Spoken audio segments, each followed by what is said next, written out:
সুস্বাগতম। দলিত সাহিত্য হলো ভারতীয় সাহিত্যের একটি ধারা যা দলিত সম্প্রদায়ের জীবন, অভিজ্ঞতা এবং বর্ণভিত্তিক নিপীড়ন ও পদ্ধতিগত বৈষম্যের বিরুদ্ধে তাদের সংগ্রামের উপর আলোকপাত করে। এটি মূলত দলিত সম্প্রদায়ের কণ্ঠস্বর, যেখানে তারা তাদের সংগ্রাম, সম্মান এবং স্বাধীনতার আকাঙ্ক্ষা প্রকাশ করে সাহিত্যের মাধ্যমে। এই সাহিত্য বিভিন্ন ভারতীয় ভাষায় লেখা হয় এবং এটি সামাজিক ন্যায় বিচার ও সাম্যের আকাঙ্ক্ষা থেকে উদ্ভূত হয়েছে। দলিত সাহিত্যের মূল বিষয়বস্তু হল নিপীড়ন, বৈষম্য। শতাব্দী ধরে দলিতরা যে সামাজিক বর্জন, অস্পৃশ্যতা এবং অন্যান্য ধরনের বৈষম্যের শিকার হয়েছেন তা এই সাহিত্যের মাধ্যমে প্রকাশ করা হয়। দলিত সম্প্রদায়কে নিয়ে ইউটিউবের সাহিত্যের নবদিগন্ত চ্যানেলে আজকের ভিডিওটি হলো প্রসঙ্গত বাংলার দলিত সাহিত্য। গ্রন্থনায় রবীন্দ্র কুমার চক্রবর্তী।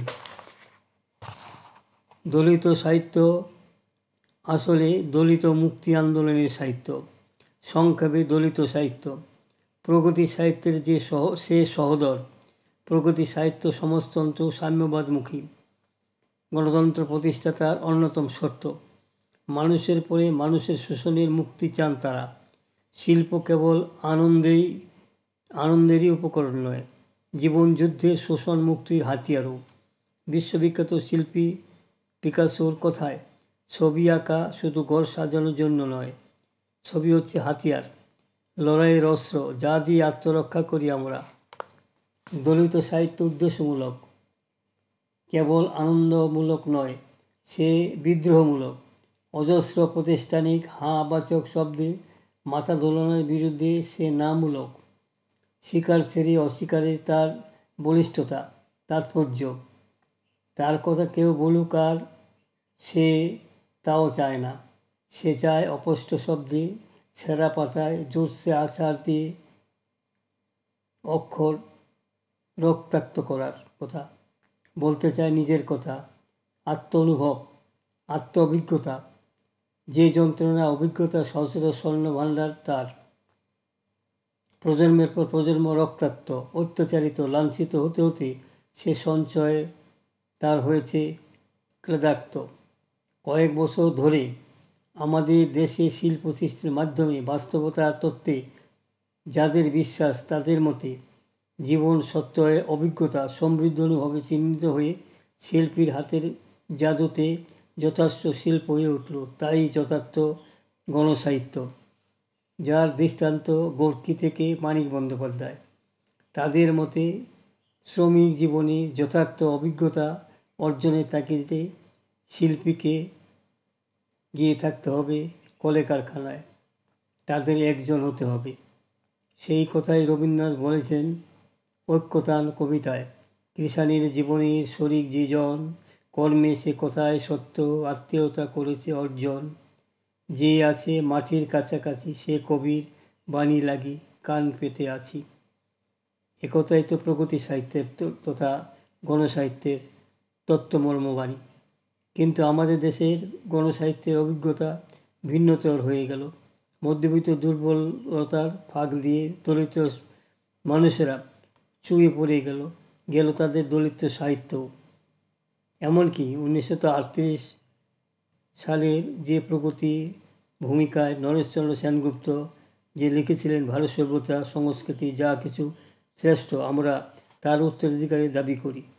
যা কিছু আমাদের বিচার বুদ্ধিকে উদ্বুদ্ধ করে, সমাজ ব্যবস্থাকে যুক্তিসঙ্গতভাবে পরীক্ষা করে, আমাদের কর্মিষ্ঠ শৃঙ্খলাপটু সমাজের রূপান্তরক্ষম করে, তাকে আমরা প্রগতিশীল বলে গ্রহণ করব।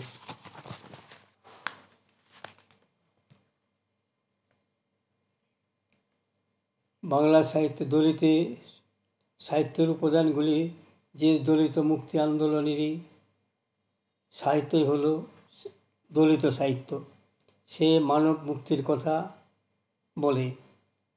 সে চোরবাপদের ডুমডুমনি থেকে নিঃস্ব ব্রাহ্মণ আর সবর সবরীর জীবন চিত্রায়ন করে। সেদিক থেকে মুক্তির সাহিত্য না হলেও ব্রাত্য জীবনের চিত্রায়নে তা আশ্চর্য সুন্দর।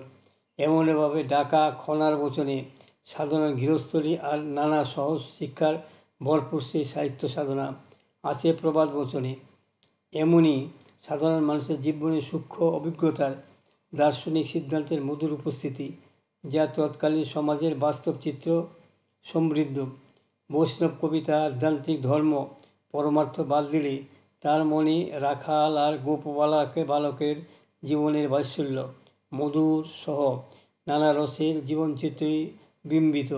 এসবের মধ্যে ধ্বনিত হয় মানবপ্রীতির শ্রেষ্ঠ গীতি, চণ্ডীদাসের অমর সংলাপ, সুনহ মানুষ ভাই, সবার উপরে মানুষ সত্য, তার উপরে নাই। আর অচণ্ডালে প্রেম নিবেদনে মুক্ত স্বর্ণকান্তিত শ্রী চৈতন্য মহাপ্রভু। নতুন মূল্যবোধ জারিত হয় শব্দমালা, মুচি সূচি হয় যদি কৃষ্ণ ভজে। সমাজ দেহের নানা বিবর্তনের মাধ্যমে এসেছে ধর্মদর্শনের বাঁকা স্রোত।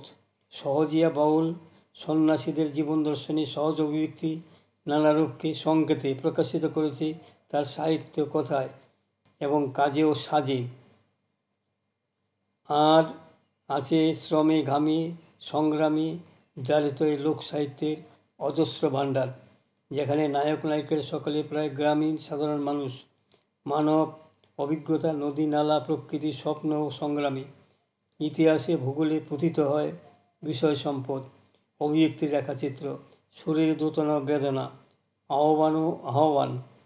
মানব মনে খুঁজতে লাগে নানান বিষয়। জাতের কী রূপ তো লালন ফকির বলে গেছেন, জাতের কী রূপ তা দেখলে না এ নজরে। সেখানে জাতপাতের ঊর্ধ্বে উঠে গীতিকার নায়ক গেয়ে ওঠে, কোথায় পাইবম কলসি কন্যা, কোথায় পাইবাম দড়ি, তুমি হ গহীন নাং, আমি ডুববা মরি। এমনই চণ্ডীমঙ্গল কাব্যের কালকেতুর ফুলধরাত দলিত সাহিত্যের শ্রেষ্ঠ কৃতি। আধুনিক যুগের বিশাল পরিধি এই আলোচনার স্থান দেওয়া অসম্ভব, কিন্তু সংক্ষিপ্তভাবে এখানে উল্লেখ করার প্রয়োজন। মাইকেল মধুসূদন দত্ত প্রথম পর্বের বলিষ্ঠ এক শ্রেষ্ঠ দলিত সাহিত্যিক। তিনি ভারতীয় ধর্মীয় কাপুরুষ মূল্যবোধকে দেশপ্রেমিক পৌরুষে স্থাপিত করেছেন। তার মহান কীর্তি মেঘনাদবধ মহাকাব্যে এক নতুন ভাবনা, মানবতা ও নবযুগের মূল্যবোধের নবতম প্রতিষ্ঠা। বীরাঙ্গনার প্রশ্ন উত্থাপনে যেন তা সারা হিন্দু সভ্যতাকে কাঠগড়ায় দাঁড় করিয়েছেন তার বীরাঙ্গনা নায়িকারা, যা উৎসর্গ করা হয়েছিল বিপ্লবী বিদ্যাসাগরকে।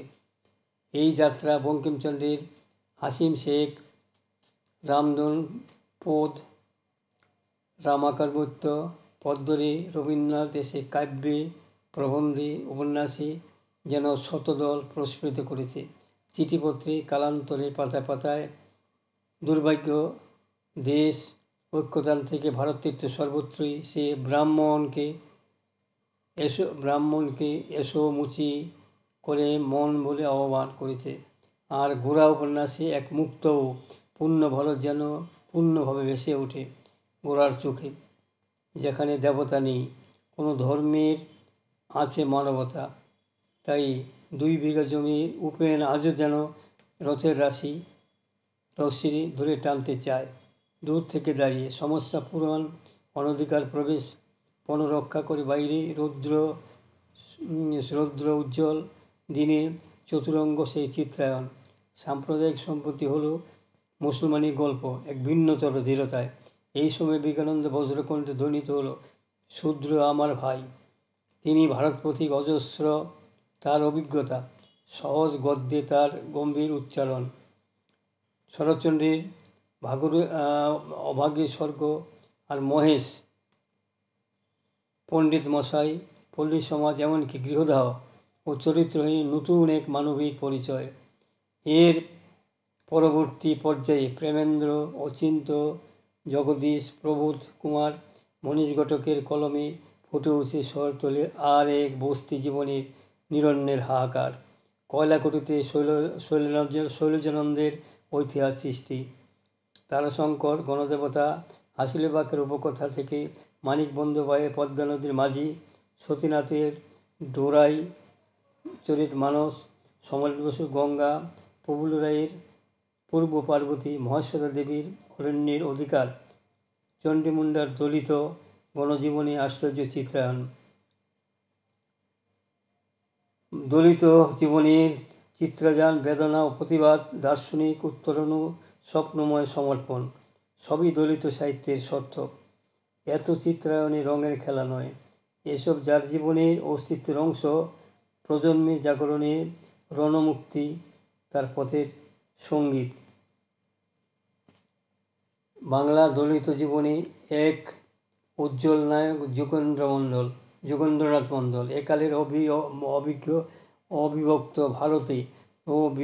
অবিভক্ত ভারতে মন্ত্রিমণ্ডলীর সদস্য ছিলেন। দেশভাগের পর এদেশে যেন কোনো গুরুত্ব, সম্মান, স্বীকৃতি পেলেন না তিনি। তেমনি পান তার উদ্বাস্তু সমাজ। পশ্চিমবঙ্গে যেখানে নিম্নবর্ণের মানুষ কংগ্রেস তাদের ভোট পেল, সে এলাকায় উন্নয়ন হয়নি কিছুই। তাই উত্তরবঙ্গে আজও অসন্তোষের ছায়া। তাই দক্ষিণবঙ্গের সুন্দরবনে কালো মানুষের চোখের জল। তাই রাঢ়বঙ্গের উত্তর প্রান্তর ছিল সবুজবিহীন, কেউ এভাবে দেখেনি। কিন্তু একথা সত্য যে দরিদ্র দলিত এলাকায় এখনও তেমন কিছু হয়নি। এমনকি সদ্য নতুন আইন 2003 পাস হয়েছে সারা ভারতে। বাঙালি দলিত উদ্বাস্তু থেকে আদিবাসী মানুষ ক্ষতিগ্রস্ত, তা নিয়ে সচেতন কোনো নেতৃত্ব আজও আসেনি। যে সাঁওতালি ভাষা স্বীকৃতি হলো, এই যে বৃদ্ধ আদিবাসীরা পেনশন পাবেন, এই কাস্ট সার্টিফিকেটের সমস্যা, এই যে চাকরত্ব সংরক্ষণ মাত্র, এসব আনন্দ বেদনা তো আগামীকালে সাহিত্যের উপাদান হবে, যা ইতিমধ্যে রূপ পেয়েছে, যা রূপায়িত হতে এখনও দেরি। বাংলা দলিত সাহিত্যের চর্চা যারা করছেন তাদের মধ্যে হলেন আম্বেদকর পড়েন একটি। তিনি ছিলেন স্রষ্টা, তিনি সৃষ্টির মাধ্যমে সর্বত্র তিনি নিজের জীবন বহিত করেছেন। অনেক বিদেশি অন্যভাষীদের লেখাও পড়েন, ফলে উদ্দেশ্য যাই হোক না কেন এদের সাহিত্য ভূষণ ভিন্ন নয়। দেখার ভঙ্গি, নির্বাচনের উদ্দেশ্য, উপস্থাপনের নৈপুণ্য ভিন্নতর। তিতাস একটি নদীর নাম উপন্যাসের লেখক অদ্বৈত মল্লব্রহ্মণ বাংলা দলিত সাহিত্যের চূড়ামণি তিনি। তার নিজের জীবনের, নিজের সমাজ জীবনের মরমী সত্য তিনি উপস্থাপিত করেছেন এ মহাকাব্য উপন্যাস। ঐতিহাসিক, নন্দিত, গভীর মমতাময় মন দিয়ে তিনি কাজকে গ্রহণ করেছিলেন তার জীবনের শ্রেষ্ঠ সাধনা হিসাবে। তিনি সম্পাদক ছিলেন, কবি ছিলেন, গল্পকার ছিলেন এবং গবেষকও ছিলেন। একটি জনজাতি তার সহজাতি গোষ্ঠীর বতকথা, প্রচলিত গান থেকে জীবনচর্যা তত্ত্বাদি সংগ্রহে তিনি নিবিষ্ট ছিলেন। তিনি তার সমাজের মানুষকে দেখতেন নিজের পরিবারের মতো। নাগরিক জীবনে অভ্যস্ত